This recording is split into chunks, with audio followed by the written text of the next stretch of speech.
if you want to. Ready now? Hey y'all, and welcome to The Buzz. I'm Laiya. Happy Monday. Yeah, I know ain't nothing happy about it because Mondays suck, but at least we can laugh a little bit. Well, before we laugh, let's cry just for a moment because we lost a great man over the weekend. And some of you don't know him. Some of you are a little bit too young. His name is George Carlin, but he's probably the reason that a lot of your favorite comedians can say half of the things they do. Actually, a well-known fact about George Carlin is that in one of his most famous stand-ups, it was called he did a stand-up and it was with the seven indecent words that you're not supposed to use, and actually tried to arrest him and everything. But he was the first person who ever hosted Saturday Night Live too. I just thought it was interesting. So if you have YouTube, you might get a couple laughs if you Google, YouTube George Carlin Day and laugh at the man. Because may he rest in peace. Alright, now let's talk about good things. Because my sister Jill Scott is living a life like it's golden. Why do I say she's living a life like she's golden?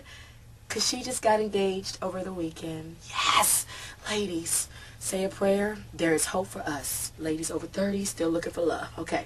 Now, congratulations to Jill. And it's so interesting because she actually, last time she was in the studio, Jill had a very interesting hairstyle. If y'all noticed, she had like a mohawk. If you go to my blog, you see pictures. She had like a little mohawk with locks. Well, the reason she had it was because of her man at the time. His name is Little John. Hold on, let me get up and show y'all the picture.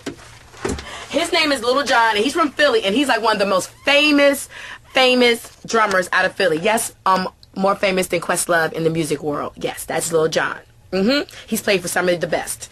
And that was them together at a premiere, I think. Alright, so we're so happy for Jill. So big ups to Jill. Shout out to the family. North Philly in his house. Can't wait for the wedding. Oh, I wonder if it's going to be in Philly, because the last time she got married, she did it in Hawaii.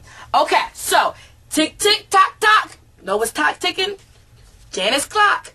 Well, Janet's clock is ticking so fast that actually Jermaine Dupri is now coming out and saying that they are planning to have a family. He said as soon as she get off tour, because Jermaine said she like 42, so they thinking if Hallie can do it, we can do it, but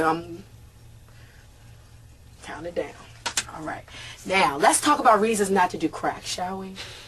Now, Amy Winehouse has been in a lot of situations, but y'all, I ain't maybe because I don't really know crackheads like that. Like, I got an aunt, and she did crack, but like now she better, and then I had another cousin, but they not on crack no more, and I was little when they was on it, so I don't remember. But yo, I did not know that crack does all this stuff. So last time we talked about Amy Winehouse, she was in the hospital. We know this. Antonio, stop laughing. We supposed to be professional. She was in the hospital, right? And so we know this, and last time we spoke about it, her parents were trying to keep her in the hospital because the longer she stay in the hospital, the longer she stay off crack. Well, as a result of the crack, and I'm sorry I gotta read, but I got to read. She has early stage emphysema, a benign lump in her breast, and an irregular heartbeat that is now being controlled with medication. I ain't gonna say nothing else. If you need to tell your kids to stay off of crack, you need to divert to this story or just a picture of Amy Winehouse.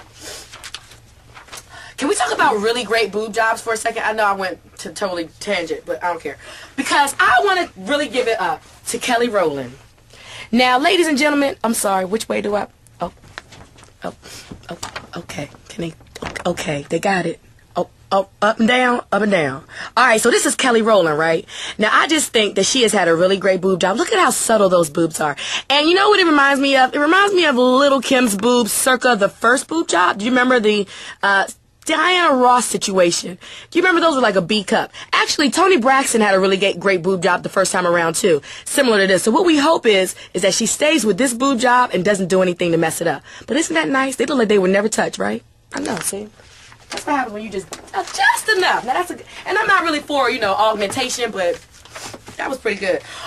Okay, so I have this Martin Luther King story to tell y'all. Usually this is not Buzz, but this is Buzz. Did y'all know, first of all, we all know they're building a Martin Luther King memorial in D.C. and likes of the Lincoln Memorial and the rest of the white men that got a memorial.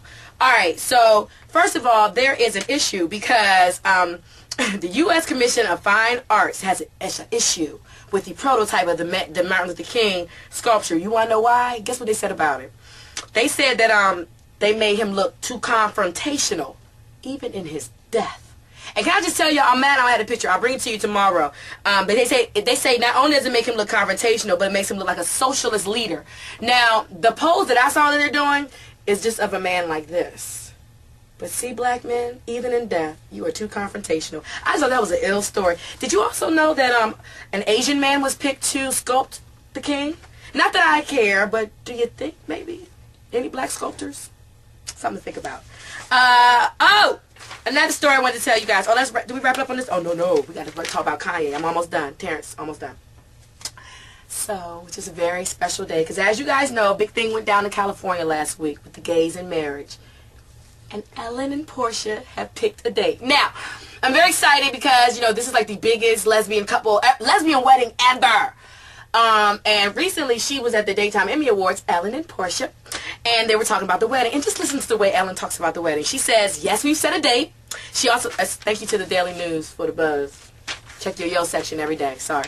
And she also says that, okay, I lost my place. What did I say about the wedding? She said that it will be, she said, how do I feel about it? She said, I obviously feel like this is long overdue. I think someday people will look back on this like women not having the right to vote and segregation. Pause. And anything else that seems ridiculous that we don't all have the same rights. True. All right. And she also says that they haven't put the date on the calendar, but she also says planning a wedding is very stressing. Now, this is what I thought was interesting what she said.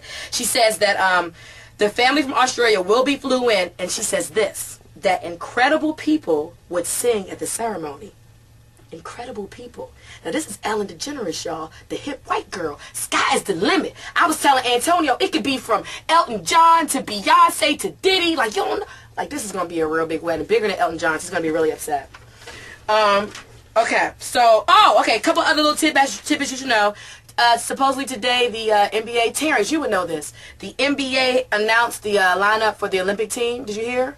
And they say that Jason Kidd, Kobe Bryant, and Carmelo are amongst the 12. Okay, I'm talking to Terrence, who's supposed to be like our sports expert, and he's just nodding like he's not.